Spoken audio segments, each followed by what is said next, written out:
In the annals of rock music history, there are moments so extraordinary, so seemingly impossible, that when you first hear about them, you can't help but think someone is pulling your leg. The story of how Queen's Bohemian Rhapsody came to be is exactly that kind of tale.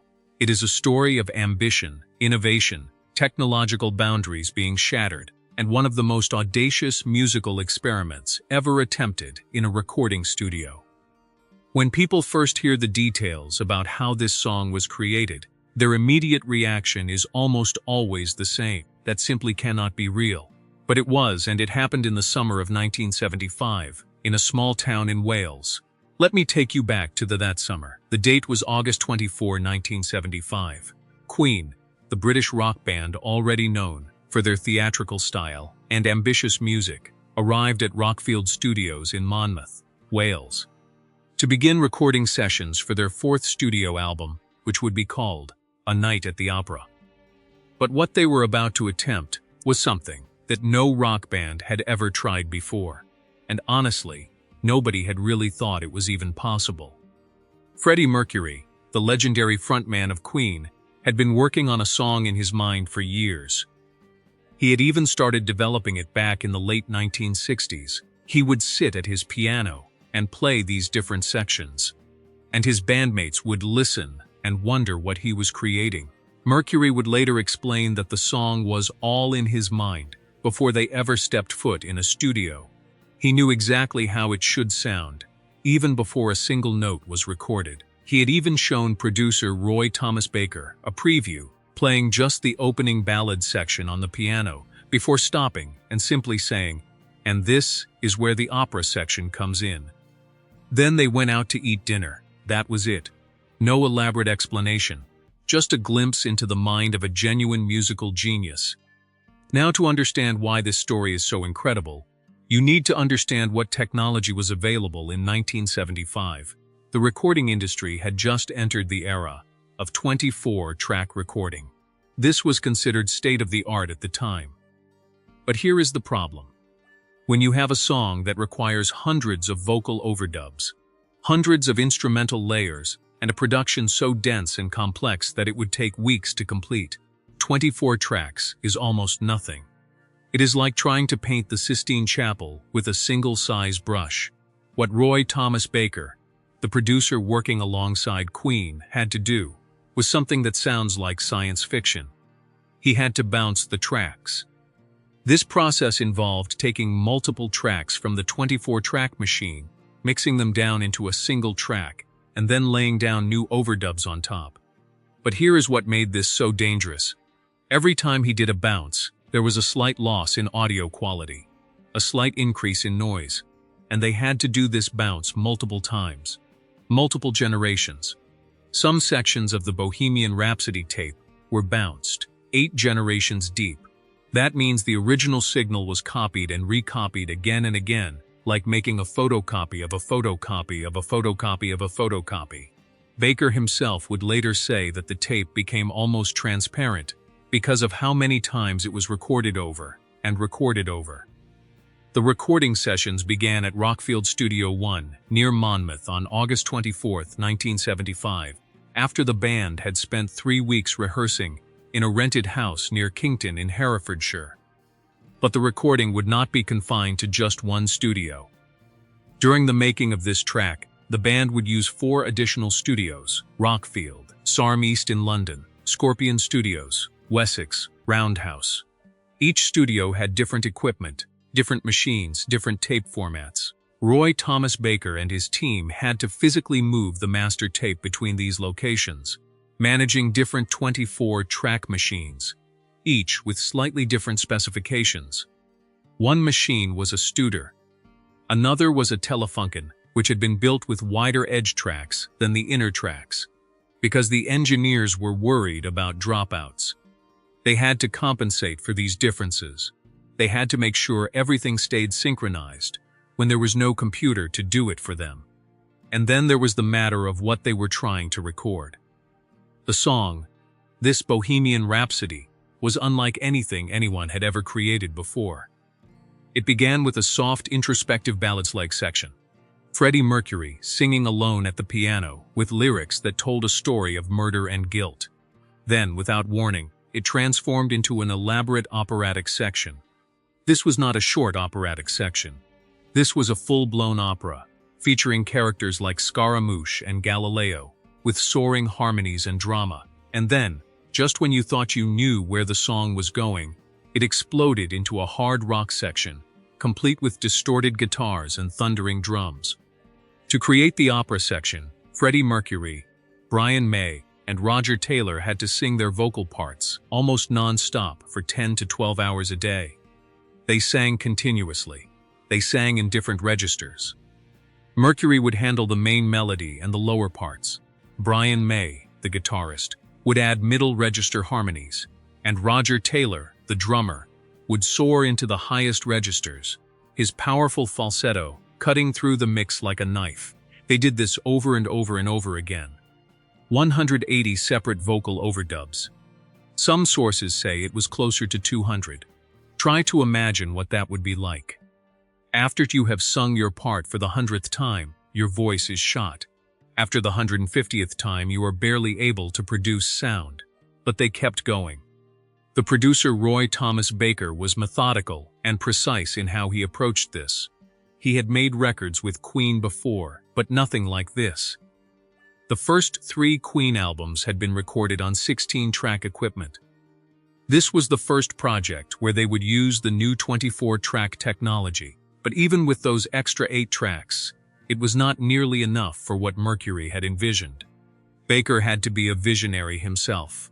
He had to understand not just how to record a song, but how to use the very limitations of the technology to create something that sounded more incredible than what the technology should have been capable of producing. When you listen to the operatic section of Bohemian Rhapsody, you hear what sounds like a full orchestra. You hear what sounds like a massive choir of dozens of people. But here is the secret. It was just 3 people singing the same parts over and over again. Sometimes hitting notes in registers they barely had access to. There was no orchestra. There were no session singers brought in. There were no synthesizers, which is notable because by 1975, synthesizers were becoming more common in rock music. But Queen made a conscious decision. No synthesizers. Everything you hear would come from the instruments and voices of the 4 band members. The operatic section alone took about 3 weeks to record. Think about that for a moment. In 1975, 3 weeks was the average amount of time. A band would spend recording an entire album. Queen spent 3 weeks on a single section of a single song. The entire recording process for all of Bohemian Rhapsody would take more than 3 weeks in total. Some sources say it took most of the entire 3-week period from August 24th through September of 1975. Each day they would start fresh. Each day brought new challenges. Each day required more innovation. During the mixing process, which came after the recording was completed, they had to use every trick they could think of. They varied the speed of the tape. They panned vocal events dramatically, from left to right across the stereo field, so that different characters in the operatic section seemed to be coming from different locations in the mix. The production was so precise, so exact, that they used something called an Allison computerized mixing system, which had just been installed at SARM Studios days before the mix. This was one of the most advanced pieces of equipment available at the time, and it was brought in specifically because of how complex this song was. When the song was finally completed, it was not just a hit, it was something else entirely. It was a phenomenon. Released on October 31, 1975, it went straight to number 1 on the UK singles chart. It stayed at number 1 for 9 consecutive weeks. That was a record at the time. It was not just the best song of that year. It was not just the best song of the decade. It would go on to become one of the greatest songs ever recorded in the history of rock and roll. But here is why so many people did not believe it was real. When they heard the song for the first time, they heard a record that sounded like it was impossible to make. How could a rock band create something that sounded this orchestral? How could they layer so many voices on top of each other and have it sound this clear and professional. The music industry itself was skeptical. Record executives on both sides of the Atlantic predicted that Bohemian Rhapsody would fail to find an audience on pop radio. It was too long at nearly 6 minutes. It had no chorus. It changed styles so radically from section to section that nobody seemed sure what genre it even was, and yet the public embraced it immediately and completely. What made this achievement even more remarkable was that the band had just entered the era of 24-track recording. They were working with technology that was cutting edge, but still very much limited by modern standards. There were no digital tools. There was no copy and paste functionality. There was no undo button. Every edit had to be done by hand with a razor blade, literally cutting the magnetic tape and splicing it back together with adhesive tape. When they made a mistake during an overdub, they had to record the entire section again. When they wanted to fix something, they had to physically cut the tape and rearrange it. One of the most extraordinary details about the recording was the use of a Chinese gong. In the operatic section, there is a distinctive gong sound that punctuates the music. Roger Taylor had recorded this gong sound as one of his overdub contributions. It is just a small detail, easy to miss, but it demonstrates how complete the vision was. Even the percussion had to be overdubbed and layered. Brian May, the guitarist, took an approach to this project that was almost orchestral in itself. He treated his guitar like an orchestra conductor treats his instruments. He layered guitar tracks on top of each other, using effects and multi-tracking to simulate the sound of orchestral instruments.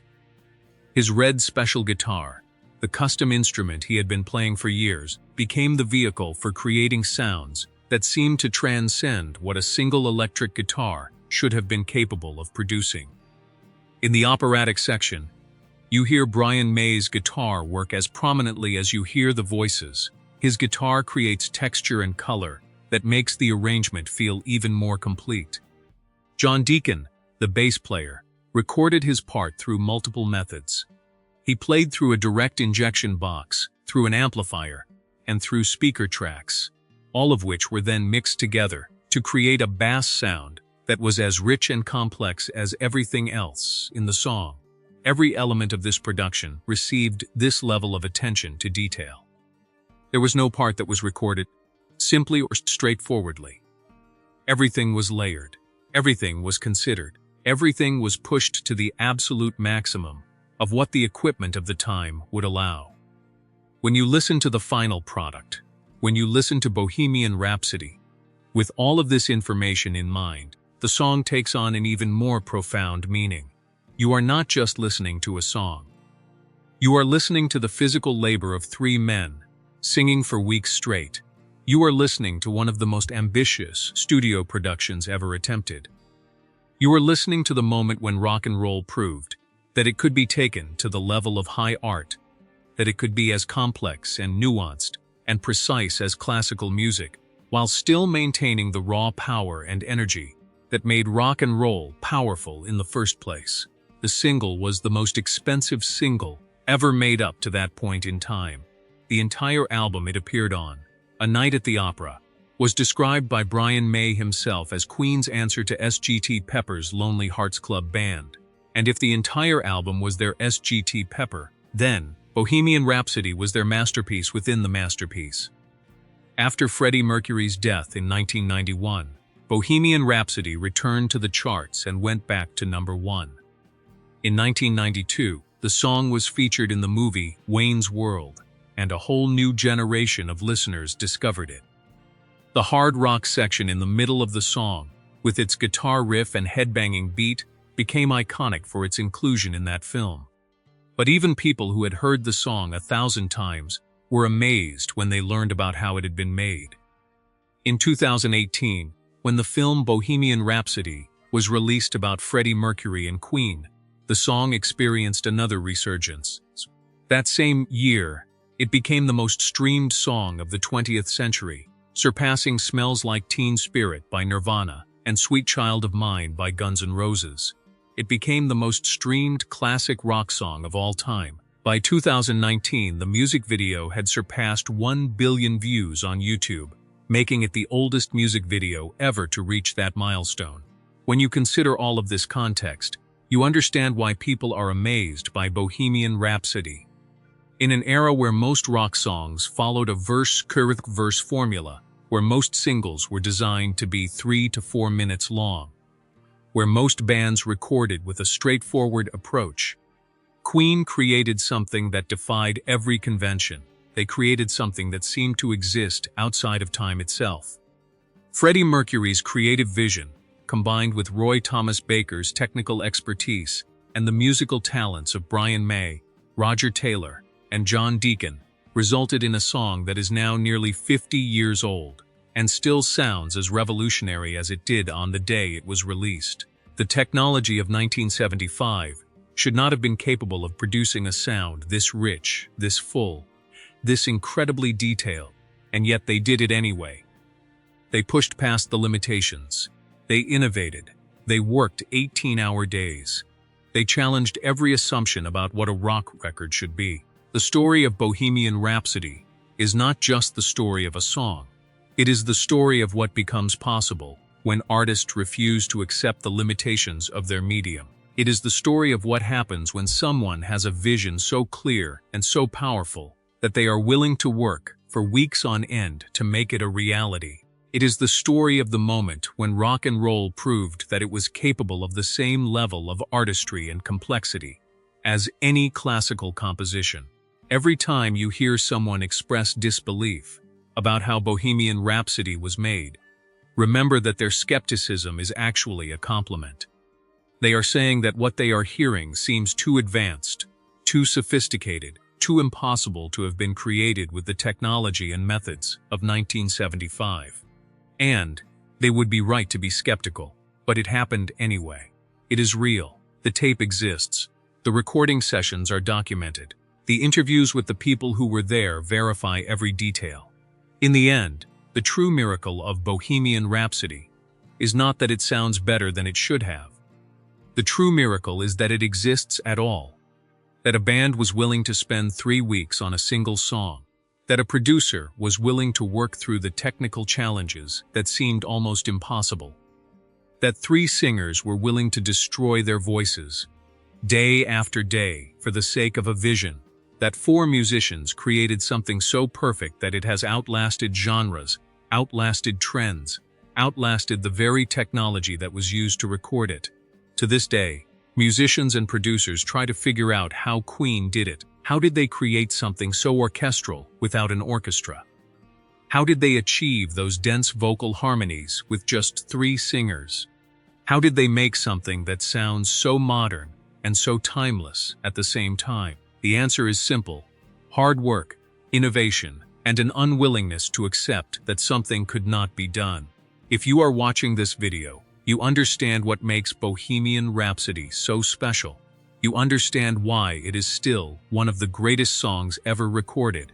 And now you understand the incredible story behind how it came to be. Subscribe to the channel to hear more untold stories about the greatest musicians in rock and roll history. Click the subscribe button right now. Join our community of music lovers who appreciate not just the final product, but the process and the dedication that goes into creating true art. Thank you for watching, and we will see you in the next video.